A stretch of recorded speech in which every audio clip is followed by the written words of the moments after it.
빅토르 위고의 레미제라블이라고 하는 소설이 있습니다. 거기에 보면 우리가 잘 아는 이 장발장이라고 하는 인물이 등장하죠. 이 사람이 사실은 흉악범은 아닙니다. 어렸을 때 이제 남편을 상실하고 7명의 조카를 키우는 이제 누나의 집에서 같이 살다가 이 겨울철이 돼서 먹을 것이 없으니까 이 조카들을 먹이기 위해서 떡 한 덩이를 이렇게 훔치게 되죠. 그런데 그로 인해서 이 감옥에 갇히게 됩니다. 처음에는 5년형의 징역형을 이제 선고받았는데 이게 너무 과한 거예요. 그래서 이 사람이 4차례 탈옥 시도를 하다가 결국에는 감옥에서 몇 년 만에 나오게 되냐면 19년 만에 나오게 되죠. 이 감옥에 나왔다고 하지만 이 사람이 자유해진 것은 아닙니다. 이 사람에게 노란색 통행증이 주어졌는데 거기에는 이 사람이 19년 동안 복역한 전과자이고 4차례 탈옥을 시도했고 매우 위험한 사람이라고 기록되어 있었습니다. 그러다 보니까 이 어딜 가도 자기를 받아주는 데가 없는 거예요. 여관에 가도 내가 돈을 내겠다고 해도 나는 당신 같은 사람 상종 안 한다고 하면서 내쫓아 버리니까 이 사람이 어디에서도 지낼 수가 없어서 길가의 벤치에서 밤을 보내려고 하는데 한 여인이 저기가 주교의 집이니까 한번 가보라는 얘기를 듣고서 그 주교를 찾아가게 되죠. 그리고 주교에게 자기의 형편과 처지를 얘기를 합니다. 나는 장발장입니다. 19년 동안에 감옥에 갇혀 있었습니다. 모두가 나를 쫓아내어서 받아주지 않습니다. 그런데 당신은 나를 받아줄 수 있습니까? 그때 미리의 주교가 그를 식탁에 초대합니다. 그리고 그를 깨끗하게 준비되어 있는 이 침대가 준비되어 있는 방에서 재우게 되죠. 근데 참 배은망덕하게도 장발장이 그날 밤에 이 주교가 은혜를 베풀었음에도 불구하고 그 주교의 은식기를 훔쳐서 몰래 달아나게 됩니다. 그런데 얼마 못 가서 순찰 중이던 경찰들에게 붙잡히게 되죠. 당신 행색을 보니까 이건 당신 물건이 아닌 것 같은데 어디에서 났소? 이것은 제가 선물 받은 것입니다. 그런데 경찰들이 봤을 때 도무지 믿을 수가 없으니까 그 다음날 장발장을 붙들고 이 미리의 주교에게 찾아가죠. 선생님, 이게 주교님, 이 사람이 당신에게 이걸 선물 받았다고 하는데 그것이 사실입니까? 그때 주교가 뭐라고 얘기를 하냐면 내가 은초 때도 함께 주었는데 왜 그것은 두고 가셨습니까? 라고 얘기를 합니다. 그리고 마침내 경찰이 떠나가게 되었을 때 장발장에게 얘기를 하죠. 장발장, 나의 형제여, 당신은 이제 악에 속한 사람이 아니라 선에 속한 사람입니다. 내가 당신을 위해 당신의 영혼을 샀습니다. 당신의 영혼을 암담한 생각과 파멸의 영에서 건져내어 하나님께 드립니다. 이 경험이 이 장발장의 인생을 완전히 뒤바꿔 놓습니다. 세상은 그를 도둑이고 죄수고 전과자라고 불렀습니다. 너 같은 것은 상종할 수 없고 개선될 수 없는 존재라고 얘기했습니다. 그리고 실제로 그는 그러한 사람이었습니다. 그런데 주교가 자기의 물건을 훔친 그에게 도리어 은혜를 더 베풀면서 형제라고 불러주고 당신은 선에 속한 사람이라고 불러주더라는 것입니다. 다른 사람과는 전혀 다르게 그를 여겨주고 전혀 다른 관점으로 그를 보아줬던 주교의 시선이 그를 다른 사람이 되도록 만든 것입니다. 여러분, 그런데 지연한 얘기가 아니라 실제로 이 죄인을 망할 존재로 여기지 아니하시고 그에게 다가가셔서 그를 은혜 받을 자라고 여겨주시는, 회개에서 다시금 하나님의 자녀가 될 자라고 여겨주시는 분이 우리 가운데 계시다는 것을 여러분은 아십니까? 오늘 본문에는 이 삭개오라고 하는 사람이 등장합니다. 이 본문에 의하면 그는 세리장이고 부자였습니다. 우리는 이 세리라는 말을 들어도 국세청 직원인가라는 생각 정도로 지나가지만 1세기 당시에 이 이스라엘 사람들에게 세리란 사람이 가져서는 안 되는 직업이었습니다. 당시 이스라엘은 로마의 식민 지배하에 있었는데 이 세리들은 로마로부터 조세 징수권을 산 사람들입니다. 일종의 어떻게 보면 개인 사업자라고도 부를 수가 있습니다. 세금을 거둘 수 있는 권한을 돈을 주고 사서 세금을 걷어서 로마에게 일부 상납하고 나머지는 자기가 갖는 그러한 구조였거든요. 그래서 세리들은 이 권한을 산 후에 관세, 통행세, 시장세 등을 사람들에게 거둘 수가 있었는데 문제는 이 세금을 거둘 때 범위나 액수에 있어서 재량권이 너무나 높았다는 데 있어요. 지나가던 사람들, 길목에서 지나가는 사람들을 붙잡아 놓고서 당신 이 물건 가졌으니까 이만큼 내야 합니다 라고 얘기를 해도 사람들은 법을 모르잖아요. 그러니까 그대로 그냥 수탈을 당해야 되는 그런 구조였습니다. 실제로 이 당시 세리들은 불명확한 이 세율로 과다 징수를 함으로써 이 백성들의 극심한 미움을 받았습니다. 이 사람들은 그래서 이 자국민들이 그 외국 군대가 나라를 점령한 상황 가운데서 동족에게 세금을 거둘 수 있는 권한을 사서 자국민을 착취하는 배반자로 여겨졌고, 그래서 복음서만 보더라도 우리가 계속해서 반복해서 볼 수 있는 표현이 무엇이냐면 세리와 죄인들이라는 표현이거든요. 여러분, 세리는 직업 자체만으로도 다른 죄인들과 동급이 되는 그런 직업이었다라는 것이죠. 이들은 회당에도 정상적으로 출입하기가 어려웠고 심지어 법정에서도 증언할 수 있는 권한을 박탈당한 존재였습니다. 그런데 오늘 본문에 등장하는 삭개오는 그런 세리들 중에서도 세리장이었다, 세리들의 대장이었다라는 얘기를 본문은 얘기하고 있습니다. 이것은 이 사람이 그 지역에 있는 여러 명의 세리들을 고용해서 그 지역의 전체 조세를 담당하는 어떤 총책임자였다라는 것을 보여주는 것입니다. 그래서 이 본문이 말하기를 그는 세리장이요 부자라고 표현을 하고 있죠. 교통과 무역의 중심지였던 이 여리고에서 수많은 세리들을 이끌고 어마어마한 부를 축적한 부자가 오는 본문의 이 사람이었다라는 것이죠. 여러분, 이 사람이 지금 세리장이었다라는 것은 이 사람이 엄청난 그 독심과 열정을 가지고 산 사람이라는 것을 의미합니다. 위치가 분명하지 않고 담이 약한 사람은 이렇게 욕먹는 직업 가질 수 없습니다. 광기에 가까울 정도로 돈에 대한 집착을 가지고 그를 통해서 성공을 하고자 하는 열망을 가지고 살았던 사람이 이 세리 삭개오였다라는 거예요. 그런데 문제는 정작 내가 세리장이 되어서 원하는 것을 이루고 그 물질을 소유한 자가 되었음에도 불구하고 마음이 너무나도 헛헛하고 공허한 것입니다. 그러던 차에 이 삭개오가 예수님이 이 여리고 지역을 지나가신다는 얘기를 듣습니다. 그래서 그는 자기의 공허한 마음을 달래고자 예수님이 하시는 말씀을 듣기 원해서 주님이 지나가시는 장소를 향해 달려갑니다. 그런데 문제는 그가 키가 작은 사람이었고 자신의 앞에 너무나도 많은 사람들이 진을 치고 있었기 때문에 주님을 도무지 볼 수도 들을 수도 없어서, 그래서 말씀 3절과 4절을 보면 이렇게 기록이 되어 있습니다. 그가 예수께서 어떠한 사람인가 하여 보고자 하되 키가 작고 사람이 많아 할 수 없어 앞으로 달려가서 보기 위하여 돌무화과 나무에 올라가니 이는 예수께서 그리로 지나가게 되밀어라. 여러분, 삭개오는 어린아이가 아닙니다. 우리 성도님들 마지막으로 나무 위로 올라가 보신 적이 언제입니까? 저는 초등학교 이후로 없습니다. 그런데 보세요. 삭개오는 성인 남성이고 부자이고 남성이고 세리장이었습니다.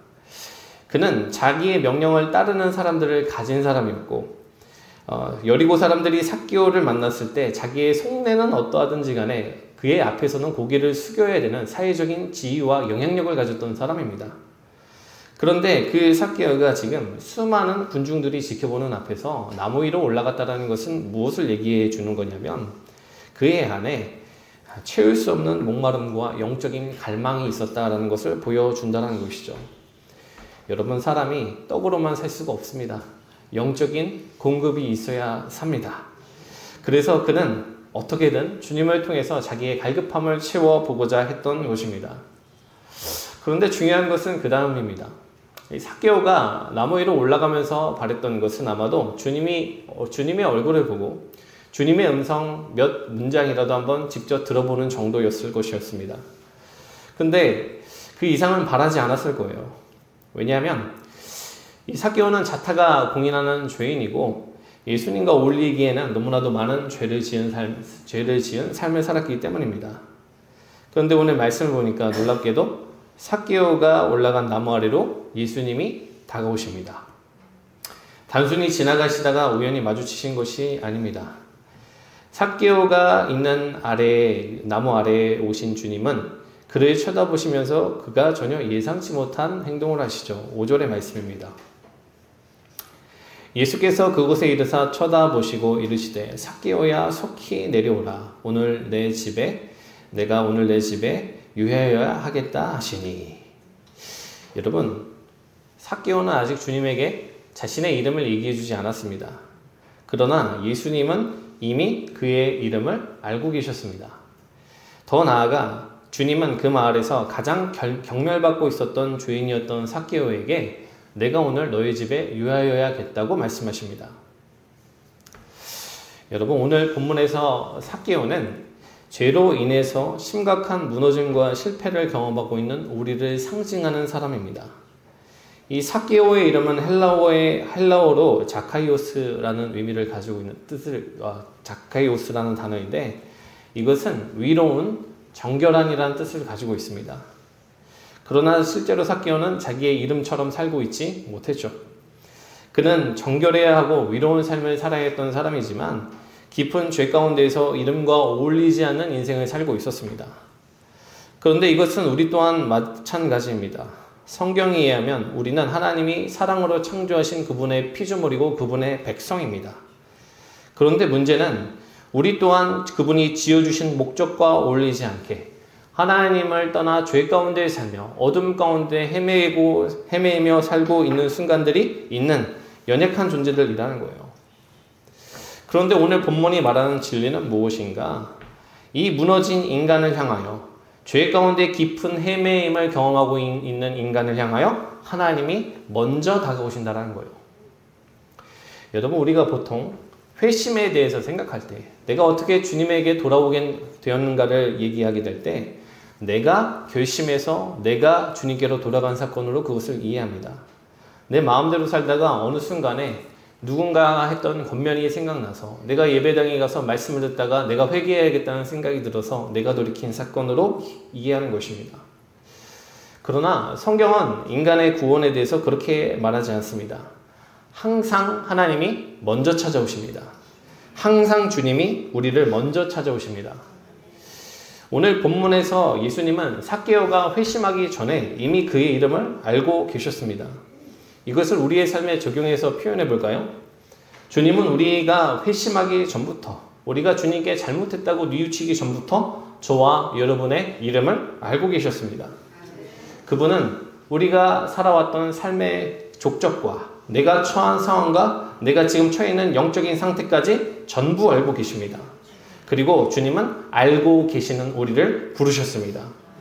우리의 마음의 문 앞에 서셔서 마음문을 두드리시고 우리가 참된 회심과 돌이킴으로 갈 수 있도록 인도하여 주셨다라는 거예요. 우리는 왜 죄 가운데 있었던 내가 심령의 공허함을 느끼는지, 왜 내 심령이 가난해지고 그토록 싫어했던 기독교 신앙을 받아들이게 되었는지 이해하지 못합니다. 그런데 성경은 말합니다. 그것은 우리에게 먼저 다가오신 주님의 역사의 결과라는 거예요. 여러분, 우리가 오늘 주님을 만나서 이 시간 성도로서 예배를 드리고 있는 것은 우연이 아니라 주님이 먼저 저와 여러분을 찾아오신 결과임을 믿으시길 주의 이름으로 축원합니다. 심지어 오늘 말씀을 보면 이렇게 우리를 찾아오신 주님의 마음이 어떤지를 확인할 수가 있어요. 5절 후반절을 보면 주님이 말씀하십니다. 삭개오야 속히 내려오라. 내가 오늘 내 집에 유하여야 하겠다 하시니. 여러분, 예수님이 지금 삭개오에게 뭐라고 말씀하시냐면 속히 내려오라고 말씀하십니다. 예수님은 지금 삭개오를 만나도 되고 안 만나도 되고의 마음으로 찾아오신 것이 아닙니다. 내가 너를 어서 빨리 만나고 싶다고, 꼭 만나고 싶다고 그러한 마음으로 그를 부르셨습니다. 거기에 대해서 예수님은 오늘 내가 내 집에 유하여야겠다고 말씀하셨습니다. 그런데 저는 한글 성경이 이 주님의 마음의 뉘앙스를 표현하는 데는 약간 좀 실패했다고 생각을 합니다. 왜냐하면 원어적으로 볼 때 주님은 단순히 삭개오에게 내가 오늘 너희 집에 유하여야겠다라고 말씀하신 정도가 아니라 내가 오늘 너희 집에 반드시 유하여야겠다고 말씀하신 것이기 때문입니다. 그래서 NIV 성경에서는 이 동일한 구절에 대해서 5절에서 뭐라고 표현했냐면 I must stay at your home 이라고 house라고 표현을 했습니다. 내가 오늘 반드시 너의 집에 함께 있어야겠다고 말씀하신 것입니다. 여러분, 사람들에게 삭개오는요, 경멸받고 지옥에 가야 될, 지옥의 불쏘시개가 되어야 될 극심한 죄인이었습니다. 그래서 예수님께서 이 삭개오의 집에 유하러 들어가셨을 때 7절에서 뭐라고 얘기를 하냐면 저가 죄인의 집에 거하러 들어간다고 비난할 정도로 사람들의 눈에는 삭개오가 망해야 될 죄인으로 보였습니다. 그런데 주님의 눈에는 삭개오가 잃어버린 양으로 보이셨습니다. 잃어버린 백성으로, 잃어버린 자녀로 보이셨습니다. 그래서 주님은 삭개오에게 빨리 내려오라고 말씀하시고 오늘 내가 반드시 너와 함께 거하여야겠다고 말씀하신 것입니다. 여러분, 우리가 이 말씀을 보면서 기억해야 될 것이 무엇입니까? 우리는요, 신앙생활을 하면서도 때로는 흔들립니다. 구원을 받고도 하나님의 자녀가 되고도 온전치 못한 삶을 살 때가 있습니다. 깊은 죄악과 어둠이 우리의 심령을 붙들고 그 죄들이 우리를 사로잡아 절망하게 만드는 순간들이 구원받은 우리들에게도 있습니다. 그런데 그 순간 기억해야 될 것은 무엇인가? 주님은 그 죄 가운데서 신음하는 우리를 건져내야 될 양으로, 다시 찾아야 될 자녀로 여겨주십니다. 그래서 그분은 그 죄 가운데 있는 우리들에게 삭개오에게 하셨던 것처럼 우리의 이름을 부르시고 속히 내려오라고, 내가 오늘 반드시 너와 함께 있어야겠다고 말씀해 주시는 주님이시라는 거예요. 여러분, 그러므로 아직 구원을 받지 못한 분이라 할지라도, 혹은 구원받았음에도 불구하고 다시금 어두운 죄 가운데 빠져있는 성도라 할지라도 여러분, 낙심하지 말고 우리에게 회복과 구원의 은총을 베풀어 주시는 주님 앞으로 나아가 주님이 주시는 그 은혜를 경험하는 사람들이 우리 사랑하는 가산감리교회 성도님들 되시기를 주의 이름으로 축원합니다. 여러분, 결국 이 주님과 함께 교제를 하던 삭개오가 8절에서 이런 고백을 하게 돼요. 삭개오가 서서 주께 여짜오되 주여 보시옵소서, 내 소유의 절반을 가난한 자들에게 주겠사오며 만일 누구의 것을 속여 빼앗은 일이 있으면 내 갑절이나 갚겠나이다. 여러분, 8절을 보면 삭개오가 마침내 회심하고 돌이켜서 결단하는 장면이 나옵니다. 그가 뭐라고 고백을 합니까? 내 소유의 절반을 가난한 자들에게 주겠사오며 만일 누구의 것을 속여 빼앗은 일이 있다면 내 갑절이나 더해서 갚겠다고 얘기를 합니다. 여러분, 저는 이것이 예수님을 만난 사람의 삶에 벌어지는 일이라고 생각합니다. 이전까지 삭개오에게 있어서 돈이라는 것은 그의 삶을 지탱하고 어떠한 방법과 수단을 동원해서라도 얻어야 되는 절대적인 가치였습니다. 그것이 얼마나 삭개오에게 큰 의미였는지, 그는 자기가 세리장이 되면 사람들에게 어떠한 취급과 대우를 받게 될지 알면서도 기꺼이 그 일을 선택했을 정도였습니다. 그러나 사람이 주님을 만나게 되면 내가 사랑하는 것들이, 내가 가장 귀하게 여기는 것들이 바뀌게 됩니다. 여러분, 오늘 본문 말씀의 핵심은 그가 갑자기 돈을 나누어 주었다는 데 있는 것이 아닙니다. 그가 가장 사랑하는 것, 가장 가치 있게 여기던 것이 바뀌었다라는 거예요. 예수를 만나서 영생의 복음을 듣고 하나님의 자녀가 되어서 그 생명을 회복받은 사람들은 사랑하는 대상이 가장 가치 있게 여기는 것이 바뀌게 됩니다. 여러분, 그래서 오늘 우리는 이 말씀을 보면서 내가 과연 주님을 만나고 나서 내가 가장 사랑하는 것이 바뀌었는가? 정말 가치 있게 여기는 것이 바뀌었는가 질문해 볼 수 있습니다. 여러분, 왜 그렇습니까? 오늘 그 돈에 미쳐 있었던 삭개오조차도 주님을 만나고 회심하니까 이전에 좋다고 생각했던 것들을 더 이상 좋지 않다고 생각하는 이 변화가 일어나게 되었기 때문이라는 것이죠.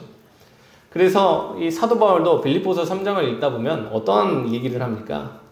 자기는 8일 만에 할례를 받고 이스라엘 족속이고 베냐민 집하고 히브리인이고 율법으로는 바리새인이고 율법의 가르침을 모두 따른 사람이지만 이제는 그것을 모두 해로 여긴다라는 거예요. 왜 그렇습니까? 내 주 예수 그리스도를 아는 지식이 가장 고상하기 때문에, 다시 말해서 주님을 알고 나니까 내가 이전까지 자랑하며 추구했던 그 모든 대상들이 주님을 알고 소유하고 함께하는 삶에 비하면 아무것도 아니라는 것을 바울이 절실하게 깨닫게 되었기 때문이라는 것이죠.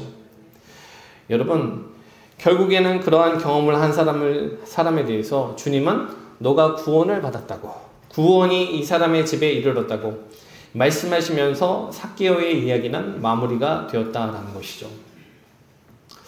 여러분, 우리는 과연 바뀌었는가? 나는 이전에 사랑했던 것보다 주님의 말씀을 더욱더, 주님의 그 음성을 더욱더 사랑하게 되었는가? 사실 우리가 이 질문 앞에 서게 되면 우리의 마음이 묵직해집니다. 왜냐하면 우리 안에 분명히 주님을 영접했던 그 순간에는 주님을 다른 그 무엇보다 사랑했던 그 열정과 순수함이 있었지만 삶을 살아가다 보니 어느 순간에 그것이 희미해지고 약해질 때가 분명하게 존재하기 때문입니다. 그런데 여러분, 제가 오늘 이 말씀을 통해서 여러분에게 권면하고 싶은 것은 그러므로 다시금 결단해야 된다고, 변화를 결단해야 된다는 얘기가 아닙니다. 그러한 내 자신의 결단보다도 더 중요한 것이 있습니다. 여러분, 우리 조금만 더 앞으로 가서 삭개오가 변화되고 그가 재산을 나누어 주기 전에, 그 전에 주님이 삭개오에게 하신 말씀이 무엇이었습니까? 5절 후반절에서 예수님은 이 삭개오에게 속히 내려오라고, 내가 오늘 내 집에 반드시 유의해야겠다고 말씀하셨습니다. 여러분, 유대 문화에서 어떤 사람이 다른 사람의 집에 들어가겠다고, 같이 있어야겠다고 말한 것은 단순히 식사나 대화 정도의 얘기가 아닙니다. 내가 당신과 교제하면서 식사하면서 더 깊은 관계로 나아가야겠다는 의미를 가지고 있습니다. 쉽게 말해서 주님은 삭개오에게 너의 집에 들어가야겠다는 말씀을 통해서 내가 너와 깊은 관계를 맺기 원한다고, 너와 친밀한 관계를 맺기 원한다고 말씀하신 것입니다. 그리고 삭개오는 그러한 주님의 요청을 마음에 받아들여서 주님을 자신의 집에 모셨습니다. 이것을 영적인 의미로 표현해 볼까요? 나의 가장 은밀한 곳에, 나의 가장 내밀한 곳에 주님을 모시고 그분과 함께하기 시작한 것입니다. 그랬더니 여러분, 그 내 마음 가운데 모신 주님께서 그의 내면이 변화하도록 능력이 되어 주시더라는 것입니다. 여러분, 우리는요, 신앙적으로 변화되어야 한다고, 거듭나는 사람처럼 변해야 된다고 나 자신에게 다짐하고 결단하기를 수도 없이 반복합니다. 물론 그 모든 결단과 다짐에는 의미가 있습니다. 그러나 우리의 인생이 변화되는 것은 나의 결단과 결심이 아니라 내 마음 가운데 주님이 거하실 때에 비로소 시작된다는 것을 믿으시기를 주의 이름으로 축원합니다. 여러분, 예수님이 변화시키고 예수님이 회복시키십니다. 내 삶의 회복은 나의 결심으로부터 나오는 것이 아닙니다. 내가 만약 결심해서 변화될 수 있었다면 주님은 우리에게 결심하라고 말씀하셨을 것입니다. 그러나 주님은 우리에게 내가 오늘 너의 집에 함께 있어야겠다고 말씀하셨습니다. 여러분, 오늘 말씀 9절과 10절을 보세요. 뭐라고 기록되어 있습니까? 예수께서 이르시되 오늘 구원이 이 집에 이르렀으니 이 사람도 아브라함의 자손이니로다. 인자가 온 것은 잃어버린 자를 찾아 구원하려 함이니라. 여러분, 10절에서 인자가 온 것은 잃어버린 자를 찾아서 구원하려 함이니라 라고 말씀하십니다. 그런데 주어가 누구입니까? 인자입니다. 주님께서 잃어버린 자를 찾아오시고 주님께서 잃어버린 자를 구원하시는 것입니다. 다시 말해서 구원의 주체는 주님이시라는 거예요. 우리는 변화할 수 없고 우리는 돌이킬 수 없고 우리는 구원에 이를 수가 없습니다. 그래서 우리를 찾아오신 주님이 나를 위하여 변화의 능력이 되어 주시겠다고, 구원의 능력이 되어 주시겠다고 말씀하시는 것입니다. 여러분, 그러므로 성도가 해야 될 것은 무엇인가? 주님을 그 내 마음의 집에 모시고 살아가는 것입니다. 나를 찾아오신 주님이 나의 삶을 회복시키시고 변화시키는 능력이 되어 주신다고 하시니 그분을 내 마음속 가장 내밀하고 은밀한 곳에 모시고 그분이 내 마음의 보좌 가운데 앉아서 내 삶을 다스리시고 통치하실 수 있도록 그분께 나의 마음의 자리를 내어드리는 거예요. 매일 아침 집을 떠날 때마다 주님, 오늘도 내가 주님과 동행하는 삶을 살게 하여 주시옵소서. 주님, 내가 오늘 하루 삶을 살아갈 때에 내 생각과 내 뜻이 아니라 주님의 음성을 듣고 주님의 다스림과 통치를 받으며 살아가는 인생이 되게 해달라고 기도하면서 사는 것입니다. 우리가 위지적으로 결단하는 것에 집중하는 것이 아니라 나의 회복의 능력이 되어주신다는 주님을 내 마음에 모시고 살아갈 때 그 내 안에 계신 주님께서 우리의 삶도 변화시키시고 우리의 무너졌던 삶의 영역도 회복시키시는 근거와 회복의 역사를 베풀어 주신다. 여러분, 우리가 때로는 미약함과 나의 죄성으로 인해서 무너질 때가 있습니다. 그러나 이 시간 다시 한번 우리의 인생 가운데 찾아오신 주님을 붙드시는 저와 여러분 되시기를 주의 이름으로 간절히 축원합니다. 우리 안에 구원의 근거가 되어 주시겠다고 이야기하신, 회복의 능력이 되어 주시겠다고 약속하신 주님이 계시니, 여러분, 우리가 우리의 힘으로 완주할 수 없는 이 믿음의 길을 주님의 도우심으로 말미암아 완주하게 될 것입니다. 우리 그 사실을 믿고 신앙생활하는 사람들이 구원의 시작을 주님께서 하셨으니 구원의 완성도 주님께서 하실 것이라는 믿음을 가지고 사는 사람들이 우리 사랑하는 모든 가산감리교회 성도님들의 심령과 삶이 되시기를 이 시간 주의 이름으로 간절히 축원합니다.